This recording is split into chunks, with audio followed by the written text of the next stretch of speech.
नाशिकमध्ये रात्रीचा खेळ चाले, नुसता पैशांचा पाऊस. संजय राऊतांचा गंभीर आरोप. 2 तासांच्या दौऱ्यासाठी इतक्या जड बॅगा पोलीस का वाहत आहेत? शिंदेंच्या दौऱ्यावरून राऊतांचा सवाल. मुख्यमंत्री शिंदेंच्या हेलिकॉप्टरमधून नाशिकमध्ये पैशांच्या 9 बॅगा, 12 ते 13 कोटींचं वाटप. याचे पुरावे लवकरच देणार, राऊतांचा शिंदेंना इशारा. 9 मोठ्या बॅगा उतरून स्वतः त्यांचे पोलीस कर्मचारी चाललेले आहेत. काय होतं त्या 9 बॅगांमध्ये सांगू शकेल कोणी?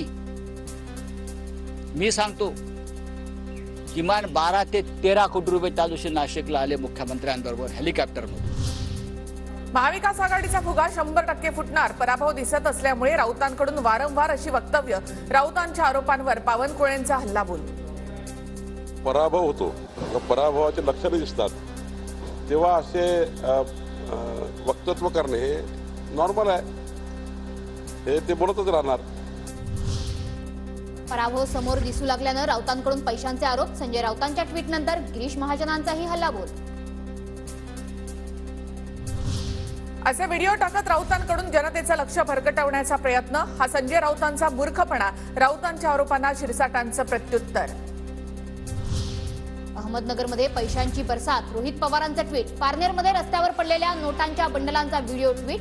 धनशक्ती विरुद्ध जनशक्ती असा हॅशटॅग वापरत रोहित पवारांचा विरोधकांवर निशाणा. स्थानिक गुन्हे शाखेच्या कर्मचाऱ्यांकडून व्यावसायिकांना दम. पैसा आणि प्रशासनाचा चुकीच्या पद्धतीने वापर. पारनेरमधील राड्यावर निलेश लंकेंचे प्रशासनावर गंभीर आरोप. पुण्यात मोठ्या प्रमाणात पैशांचं वाटप. भाजपकडून लोकशाहीची दिवसाढवळ्या हत्या. दंगेकरांचा भाजपवर निशाणा. पुण्यामध्ये हेमंत रासने भाजप पदाधिकाऱ्यांचं आंदोलन. मतदान केंद्रावर काँग्रेसचे बॅनर सांगूनही पोलिसांनी बॅनर्स न काढल्याचा आरोप.